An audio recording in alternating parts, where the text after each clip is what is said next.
What's up, family? Hope y'all day is going good. Done had it out, been out, did what I had to do. Now I'm back chilling with my glass of wine. But first, before I get started, cheers.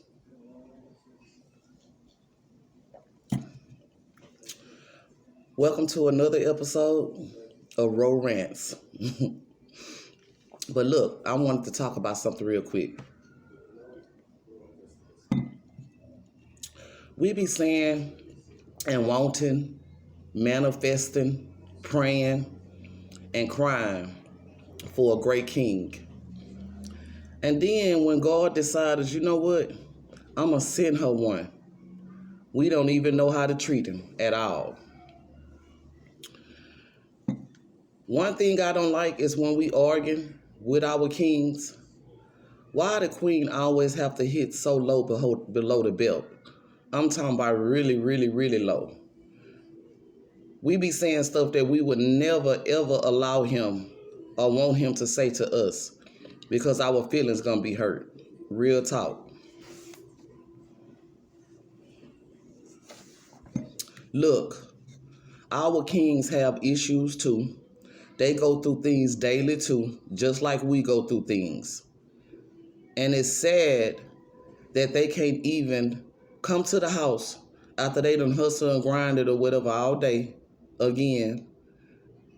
And then they have to come to the house with you being petty because he done left a damn sock on the floor, or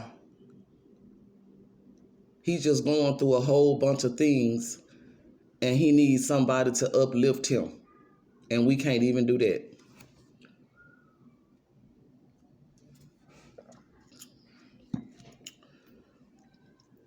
First of all, society already have our kings up on such a high ass pedestal that they can't even cry, they can't even show no emotions, and they can't even feel because if they do, they consider feminine or they just too weak. Ain't that some shit? Every time we talk down on our kings and say negative things toward them, we study chipping and chipping and chipping and chipping off a part of that man. And guess what part you're going to finally keep on doing and chip off? Yourself. That's what's going to end up happening. You're going to say too many things to this man, to this king, and you're going to end up chipping off yourself. For one reason, because when that king's woman say certain stuff to him, he believes it. Like when we get mad and we tell them, you ain't shit and you ain't gonna never be shit. Some things you just can't take back. I don't care if you say I'm sorry, I apologize. Some things sorry and apology is not gonna help because at the end of the day, I would feel the same like, okay, well, he or she mad right now. And when a person mad, you have to really listen to what they're saying because all the time, that's how they've been feeling. I guarantee it. Real talk. Like people that drink are drunk. They always say a drunk speaks a sober mind. That's the same thing for people when they're mad.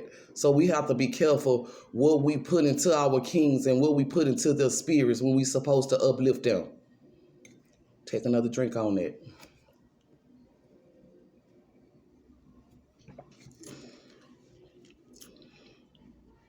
When you keep picking and rah, and the man can't even come home without going 3 and 4 rounds with you, guess what? You're going to end up losing him.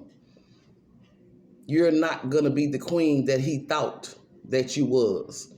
And so he's going to go out and try to find something that he's missing in you, which you should be sustaining and enhancing anyway, period.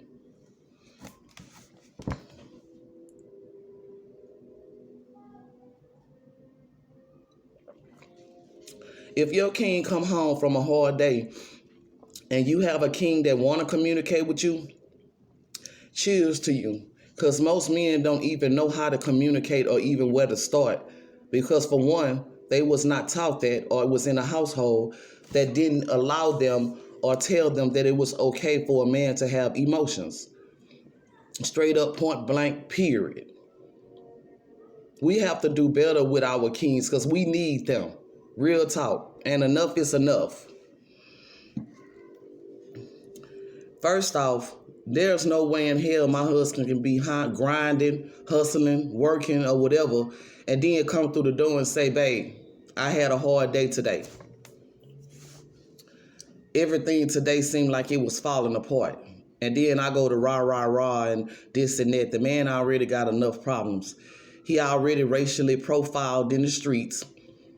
Half of his friends don't even like him. They just fronting in the presence of him. And then he come home and here you go. No, we're not going to do that one. No way in hell my husband is going to come home through the door and tell me he done had a rough day.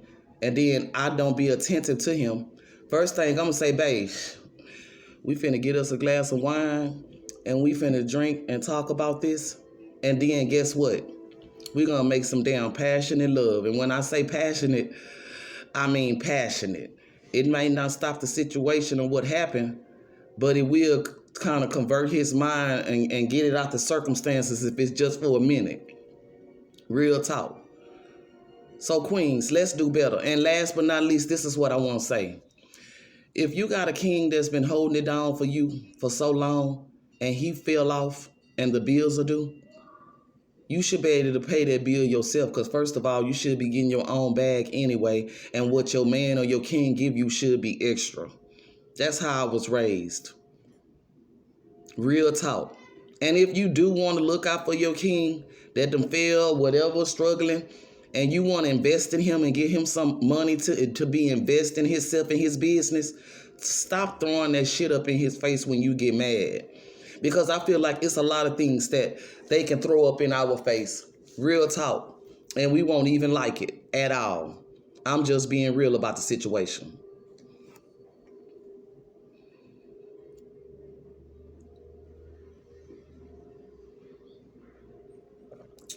It's a such thing as stop being selfish,